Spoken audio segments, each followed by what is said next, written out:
नमस्कार. विठ्ठल विठ्ठल. संतांच्या प्रत्येक शब्दामागे एक गूढ अर्थ दडलेला असतो. तो अर्थ जर समजला तर जीवन आनंदी व्हायला वेळ लागत नाही. आजचा हा विशेष व्हिडिओ तुमच्यासाठी याच प्रेरणेचा स्रोत ठरेल. हा व्हिडिओ पूर्ण पहा जेणेकरून या विचारांची खोली तुम्हाला उमजेल. जर तुम्हाला हा प्रयत्न आवडला तर अभिप्राय द्यायला विसरू नका आणि पुढच्या भागात तुम्हाला कोणत्या संतांची वाणी ऐकायला आवडेल हे कमेंटमध्ये नक्की सांगा. हा अभंग म्हणजे वारकरी संप्रदायाचे शिरोमणी संत ज्ञानेश्वर महाराज यांची एक अजरामर रचना आहे. जेव्हा साधकाला परमात्म्याचा साक्षात्कार होतो तेव्हा त्याच्या मनात जी आनंदाची लाट उसळते तिचे शब्दरूप म्हणजे हा अभंग. हा अभंग 13व्या शतकातील महान क्रांतिकारक संत ज्ञानेश्वर माऊलींनी रचला आहे. ज्ञानेश्वरांचा कालखंड हा सामाजिक विषमतेचा आणि कर्मकांडाचा होता. संन्याशाची मुले म्हणून माऊली आणि त्यांच्या भावंडांना समाजाने प्रचंड त्रास दिला, अन्नान्न दशा केली आणि त्यांचा छळ केला. परंतु इतके कष्ट सोसूनही माऊलींच्या वाणीत कुठेही कडवटपणा नाही. उलट त्यांनी जगाला पसायदान मागितले. हा अभंग म्हणजे त्यांनी आयुष्यातील सर्व संघर्षांवर मात करून जेव्हा ध्यानात त्या परमतत्वाचा अनुभव घेतला तेव्हा त्यांच्या मुखातून निघालेली विजयाची घोषणा आहे. हे केवळ शब्द नाहीत तर प्रत्यक्ष अनुभवाचे सोने अनुभववाणी आहे. पहिला चरण. आज सोन्याचा दिनू, वर्षे अमृताचा धनू. शाब्दिक अर्थ. आज सोन्याचा दिवस आहे आणि अमृताचा वर्षाव होत आहे. मानसशास्त्रीय अर्थ. हे पॉझिटिव्ह अफर्मेशन, सकारात्मक संकल्प आहे. मानसशास्त्रात असे मानले जाते की जेव्हा आपण सकाळी उठल्यावर आजचा दिवस सर्वोत्तम आहे असे म्हणतो तेव्हा आपले सुप्त मन, सबकॉन्शियस माइंड तसे अनुभव तयार करू लागते. सोन्याचा दिनू म्हणजे बाह्य संपत्ती नव्हे तर जागरूकतेचा क्षण, अंतर्मनावरील परिणाम. अमृताचा धनू म्हणजे मेंदूतील डोपामाइन आणि सेरोटोनिन, आनंदी हॉर्मोन्सचा स्त्राव. जेव्हा मन आनंदी असते तेव्हा बाह्य परिस्थिती काहीही असो व्यक्तीला आतून तृप्त वाटते. सोन्याचा दिनू म्हणजे केवळ सोन्यासारखा दिवस नव्हे तर तो प्रकाशाच्या साक्षात्काराचा क्षण आहे. विज्ञानानुसार सूर्यप्रकाश हा पृथ्वीवरील ऊर्जेचा मुख्य स्रोत आहे. पण ज्ञानेश्वर महाराज ज्या प्रकाशाबद्दल बोलतात तो अंतर्मनाचा प्रकाश आहे. आधुनिक विज्ञानात फोटॉन किंवा ऊर्जेचे कण जसे सर्वत्र संचार करतात तसेच हा सोन्याचा दिनू म्हणजे चैतन्याचा असा अनुभव आहे जिथे अज्ञानाचा अंधार नाहीसा होतो. हा दिवस एन्ट्रोपी, निसर्गातील विस्कळीतपणा कमी होऊन सुसूत्रता येण्याचा क्षण आहे. आजच्या डिजिटल युगातील संदर्भ. आज आपण इन्स्टंट आनंदाच्या मागे आहोत, लाईक्स, शेअर्स. पण खरा आनंद हा अंतर्गत समाधानात असतो. वास्तविक उदाहरणे. कौटुंबिक. एखादी व्यक्ती दिवसभर सोशल मीडियावर सक्रिय असते पण जेव्हा ती मोबाईल बाजूला ठेवून आपल्या मुलांशी किंवा पालकांशी मनापासून संवाद साधते तो क्षण सोन्याचा दिनू असतो. कॉर्पोरेट. एखादा प्रकल्प पूर्ण झाल्यावर फक्त बोनस मिळणे महत्त्वाचे नाही तर टीममध्ये एकमेकांबद्दल वाटणारा आदर हा अमृताचा वर्षाव आहे. दुसरा चरण. हरी पाहिला रे, हरी पाहिला रे. सबाह्य अभ्यंतरी अवघा व्यापक मुरारी. शाब्दिक अर्थ. मी देवाला पाहिले, तो बाहेर आणि आत सगळीकडे भरलेला आहे. मानसशास्त्रीय अर्थ. याला प्रोजेक्शन आणि परसेप्शन म्हणतात. आपण जसे असतो तसेच आपल्याला जग दिसते. हरी म्हणजे हरणारा, दुःख हरणारा. जेव्हा आपण स्वतःमधील चांगुलपणा, इनर डिव्हिनिटी ओळखतो तेव्हा आपल्याला समोरच्या व्यक्तीतही दोष न दिसता हरी दिसू लागतो. अंतर्मनावरील परिणाम. यामुळे फिअर ऑफ अननोन, अनोळखी भीती नष्ट होते. जर सगळीकडे तोच आहे तर मला कोणापासून भीती वाटण्याचे कारण नाही. हे सिक्युरिटी आणि बिलॉंगिंगनेसची भावना निर्माण करते. अमृताचा धनू म्हणजे अमृताचा वर्षाव करणारा मेघ. निसर्ग नियमानुसार पाऊस हा जीवन देणारा असतो पण अमृत हे मरणातीत आहे. विज्ञानाच्या भाषेत सांगायचे तर ऊर्जा कधीही नष्ट होत नाही. Law of conservation of energy. ती फक्त रूप बदलते. अमृताचा धनू म्हणजे त्या अक्षय ऊर्जेचा अनुभव जो साधकाच्या आयुष्यात आनंदाची निरंतर वृष्टी करतो. हे सृष्टीच्या त्या सायकल सारखे आहे जे कधीही थांबत नाही. आजच्या डिजिटल युगातील संदर्भ. सोशल मीडियावर आपण परफेक्शनचे प्रदर्शन करतो पण प्रत्यक्षात आपण तसे नसतो. ज्ञानेश्वर महाराज इथे इंटॅग्रिटी, नैतिक एकात्मता शिकवतात. वास्तविक उदाहरणे. कॉर्पोरेट. एखादी कंपनी मार्केटिंगमध्ये स्वतःला इको फ्रेंडली सांगते पण प्रत्यक्षात पर्यावरणाचे नुकसान करते. इथे व्यापक मुरारी, सत्य दिसत नाही. जेव्हा कंपनी आतून आणि बाहेरून नैतिक असते तेव्हाच ती टिकते. वैयक्तिक. व्हॉट्सअप स्टेटसवर स्त्री सन्मानच्या पोस्ट टाकणे पण घरात पत्नीशी किंवा आईशी उद्धटपणे वागणे हा विरोधाभास संतांना मिटवायचा होता. तिसरा चरण. दृढ विटे मन मुळी, विराजित वनमाळी. शाब्दिक अर्थ. विटेवर पाय घट्ट रोवून उभा असलेला तो मनात स्थिरावला आहे. मानसशास्त्रीय अर्थ. वीट हे स्थिरतेचे, स्टेबिलिटी प्रतीक आहे. विटेवर उभे असणे म्हणजे माइंडफुलनेस, वर्तमानात स्थिर राहणे. मन जेव्हा भूतकाळात किंवा भविष्यात धावत नाही तेव्हा ते मुळाशी केंद्रात स्थिरावते. वनमाळी. म्हणजे निसर्गाशी असलेले नाते. अंतर्मनावरील परिणाम. चंचल मन, मंकी माइंड. जेव्हा एका ध्येयावर किंवा ईश्वरी रूपावर स्थिर होते तेव्हा मानवी क्षमता प्रचंड वाढतात. यालाच फ्लो स्टेट असे म्हणतात. सबाह्य अभ्यंतरी म्हणजे आत आणि बाहेर सर्वत्र. आधुनिक विज्ञानातील क्वांटम एन्टँगलमेंट हे तत्व सांगते की विश्वातील कण एकमेकांशी जोडलेले आहेत, मग ते कितीही लांब का नसोत. ज्ञानेश्वर महाराज म्हणतात की मुरारी चैतन्य हा केवळ मंदिरात नाही, तर तो अणुरेणूमध्ये, ॲटम्स आणि पेशींमध्ये सेल्स वसलेला आहे. हा नॉन लोकॅलिटीचा सिद्धांत आहे. जे आत आहे तेच बाहेर आहे. आजच्या डिजिटल युगातील संदर्भ. आज ट्रेंड्स आणि व्हायरल होण्याच्या नादात लोक आपली मूळ मूल्ये विसरत आहेत. दृढ मन असणे म्हणजे स्वतःच्या तत्वांवर ठाम राहणे. वास्तविक उदाहरणे. कॉर्पोरेट. स्पर्धेत टिकण्यासाठी चुकीच्या मार्गाचा अवलंब न करता आपल्या ब्रँडच्या मूल्यांवर व्हॅल्यूज ठाम राहणे म्हणजे विटेवर स्थिर राहणे. कौटुंबिक. चंगळवादी संस्कृतीत शेजाऱ्याने नवीन कार घेतली म्हणून कर्ज काढून ती घेणे म्हणजे मन अस्थिर असणे. त्याऐवजी आपल्या गरजा ओळखून समाधानी राहणे हाच वनमाळीचा आदर्श आहे. चौथा चरण. बरवा संत समागमू, प्रगटला आत्मारामू. शाब्दिक अर्थ. संतांच्या सहवासामुळे अंतरात्मा प्रगट झाला. मानसशास्त्रीय अर्थ. मिरर न्यूरॉन्सचा सिद्धांत. आपण ज्यांच्या सहवासात राहतो त्यांच्यासारखेच आपले विचार बनतात.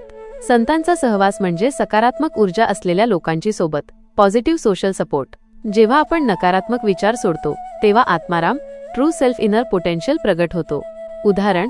ज्याप्रमाणे गढूळ पाणी तुरटी फिरवल्यावर स्वच्छ होते तसे संतांच्या विचारांनी मनातील वैचारिक कचरा साफ होतो. विटेवर उभा असणारा पांडुरंग हा स्थिरतेचं प्रतीक आहे. विज्ञानात ज्याला आपण डायनामिक इक्विलिब्रियम म्हणतो, म्हणजेच बाह्य हालचाल असूनही केंद्रस्थानी असलेली स्थिरता.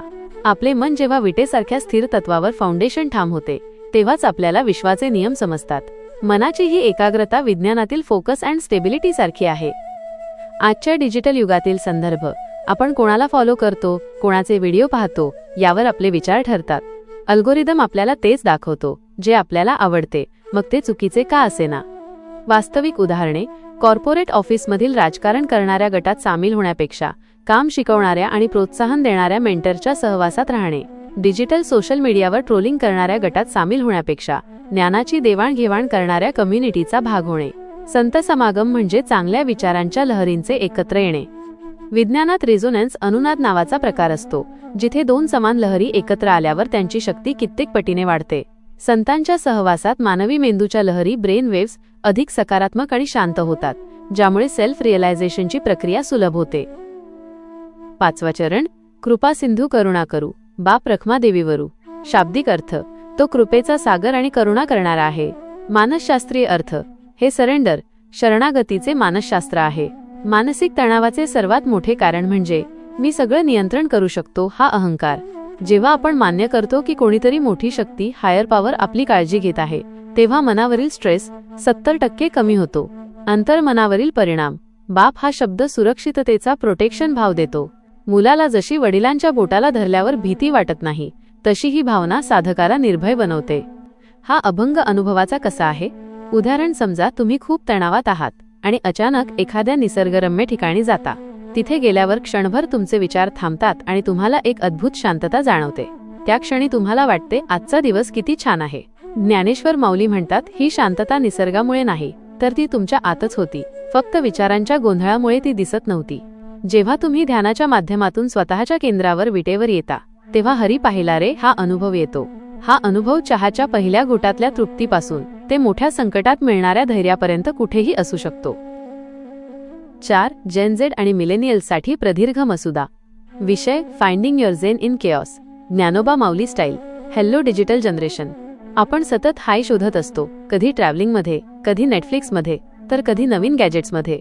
पण माऊलींचा हा अभंग एका वेगळ्या वाईबबद्दल सांगतोय, जो कायमस्वरूपी परमनंट आहे. 1. It's a golden day. सोनियाचा दिनू. आपल्याला वाटतं की ज्या दिवशी प्रमोशन मिळेल किंवा क्रश रिप्लाय देईल तोच दिवस सोनियाचा. पण माऊली म्हणतात, ज्या क्षणी तुम्हाला स्वतःची किंमत कळते आणि तुम्ही वर्तमानात प्रेझेंट मोमेंट जगता, तो प्रत्येक क्षण गोल्डन असतो. 2. God is not in the clouds, he is in the vibe. सबाह्य अभ्यंतरी. देवाला मंदिरात शोधण्यापेक्षा तो एनर्जी म्हणून आपल्या आसपास आणि आपल्या आत इनर सेल्फ आहे हे मान्य करणं म्हणजे हरी पाहिला रे. तुमच्यातली क्रिएटिव्हिटी, तुमची दुसऱ्याला मदत करण्याची इच्छा, हाच तो मुरारी आहे. 3. Get grounded. दृढ विटे मनमुळी. आजकालचं सर्वात मोठं चॅलेंज आहे फोकस. मन सतत विचलित असतं. विटेवर मन स्थिर करणे म्हणजे स्वतःला ग्राउंड करणे. जगाच्या गोंधळात स्वतःचं सेंटर न विसरणं म्हणजे विटेवर उभं राहणं. 4. Networking with the right people. संत समागमू. तुमचे सर्कल तुमचे भविष्य ठरवते. जे लोक तुम्हाला टॉक्सिक वाटतात त्यांच्यापासून लांब राहून जे तुमच्यातली पॉझिटिव्ह एनर्जी जागी करतात अशा लोकांच्या संगतीत राहणे राईट नेटवर्किंग म्हणजेच संतसंग होय. 5. The conclusion. मेन अपनी फेवरेट होऊन. जेव्हा तुम्हाला कळतं की ब्रह्मांडाचा निर्माता कृपासिंधू तुमच्या पाठीशी आहे तेव्हा भीती संपते. हा अभंग म्हणजे स्वतःच्या सेल्फवर्थचा शोध आहे. Final takeaway. हा अभंग गाण्यासाठी नाही तर फील करण्यासाठी आहे. जेव्हा कधी आयुष्यात लो वाटेल तेव्हा डोळे मिटा आणि म्हणा, माझ्या आत तो अमृताचा वर्षाव होतोय. तो अनुभव म्हणजेच भक्ती. विज्ञानाच्या नजरेतून आज सोनियाचा दिनू. सन्माननीय श्रोते हो, आज आपण ज्या अभंगाचे निरूपण करत आहोत तो केवळ टाळ मृदंगाच्या गजरात म्हणायचा अभंग नाही तर तो मानवी अस्तित्वाचा मॅप आहे. ज्ञानेश्वर महाराज जेव्हा म्हणतात आज सोनियाचा दिनू तेव्हा ते एका अशा मानसिक अवस्थेबद्दल बोलत असतात जिथे मानवी बुद्धी विश्वाच्या अफाट शक्तीशी एकरूप होते. मित्रांनो, आपण विज्ञानात शिकतो की हे जग अणूंचे बनलेले आहे, पण हे अणू जिवंत कसे आहेत? हा अभंग सांगतो की त्यांच्या मागे मुरारी म्हणजेच एक वैश्विक ऊर्जा, युनिव्हर्सल एनर्जी आहे. सबाह्य अभ्यंतरी अवघा व्यापक. हे वाक्य आजचे शास्त्रज्ञ डार्क मॅटर किंवा हिग्स बोसन गॉड पार्टिकलच्या संदर्भात शोधत आहेत. ज्ञानेश्वर महाराजांनी हे सत्य 700 वर्षांपूर्वी अनुभवातून मांडले. जेव्हा ते अमृताचा धनू म्हणतात तेव्हा ते आपल्याला पर्यावरणाचे महत्त्वही शिकवतात. निसर्ग हा विनाकारण काहीही देत नाही, तो अमृत देत असतो, पण आपण ते घेण्यास पात्र असायला हवे. दृढविटे मन मुळी हे सांगते की जोपर्यंत तुमचे मन स्थिर नाही तोपर्यंत तुम्हाला विज्ञानाचे नियम किंवा अध्यात्माचा आनंद समजणार नाही. जसा टेलिस्कोप स्थिर असल्याशिवाय तारा दिसत नाही तसे मन स्थिर असल्याशिवाय देव चैतन्य दिसत नाही. दृष्टिकोन बदल. हा अभंग ऐकल्यानंतर तुमचा जगाकडे पाहण्याचा दृष्टिकोन बदलला पाहिजे. आता जेव्हा तुम्ही बाहेर जाल तेव्हा तुम्हाला झाडे, माणसे किंवा दगड हे निर्जीव वाटणार नाहीत. तुम्हाला त्यातही व्यापक मुरारी दिसेल. विज्ञान आपल्याला कसे हाव जगायचे हे सांगते, तर हा अभंग आपल्याला का वाय जगायचे हे सांगतो. अध्यात्म ही मनाची प्रयोगशाळा आहे आणि विज्ञान ही सृष्टीची. या दोन्हीची सांगड म्हणजे हा अभंग. शेवटी बाप रखमादेवीवरू म्हणजे त्या आदिमायेचा आणि आदिपुरुषाचा आशीर्वाद. हा अभंग म्हणजे केवळ भक्ती नाही तर ते एक प्रगत शास्त्र आहे. चला, आपणही आपल्या आयुष्यात असा सोनियाचा दिनू अनुभवण्याचा प्रयत्न करूया. आजच्या डिजिटल युगातील संदर्भ. आज कॅन्सल कल्चरमुळे आपण कोणालाही झटपट जज करतो. इथे करुणा हरवली आहे. वास्तविक उदाहरणे. कॉर्पोरेट. एखादा कर्मचारी आजारी असेल किंवा वैयक्तिक संकटात असेल तेव्हा नियमांपेक्षा करुणा, ह्युमॅनिटी महत्त्वाची ठरते. कंपनीने त्याला दिलेला आधार हीच पांडुरंगाची कृपा. कौटुंबिक. घरातील ज्येष्ठ व्यक्तींकडून चुका झाल्यास किंवा त्यांना विस्मरण झाल्यास त्यांच्यावर चिडण्याऐवजी करुणेने त्यांची सेवा करणे.